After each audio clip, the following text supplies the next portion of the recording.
Kulun sampeyan menika sampun nyadongaken epek-epek sampeyan mangertos napa mboten Kulun nek dewa niku saka tembung gawakut tegese tetamba paring pitulung dumateng para titah ning jagat raya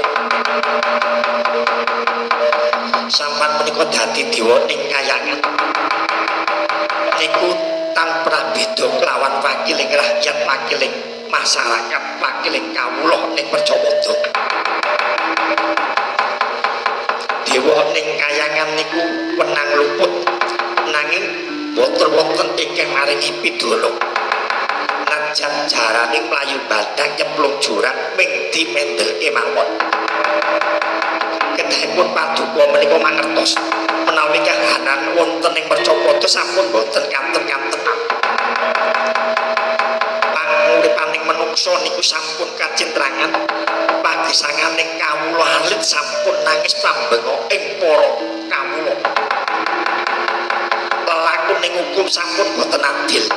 ndi wong sing duweni jabatan ndi wong sing duweni bondo niku badhe dipun lulusaken hukum niku mlampaing namung mengandhap nek mendhuwur niku kumpul utawi ketul sampean dadi dewa dadi wakiling rakyat ning letek bebudane ana pambengok ing rakyat ana pembangun pawula ning Perjawada sampean boten kersa mandhap lan mirsani dumateng para kawula teges sampean dadi wakiling rakyat nanging ngingkari janjining sampean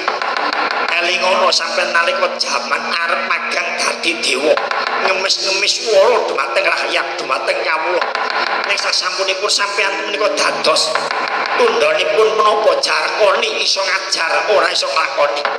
ngemut gula rasa legi diuntal sak lodonge blek sampean dewa kula menika Untadewa Ratu Ngamarta kula wakiling rakyat sampean wakiling rakyat sampean badhe kula gugat badhe kula jugaraken dipun dados dewa dewa nang ora ngerteni maknaning dewa boten ngerteni tugas lan kewajibaning dewa gunane apa sampean dadi dewa wonten ing kayang jugara yen ngeten sampean ora letek bebudaning wonten ing kayangan tanpa guna sampean pukulun Bathara Indra dados dewa ning kayangan derajat pangkat lambi seragam sampean diagem tanpa migunani pambawa rakyat sampean boten nate mirsani boten nate mirengaken aji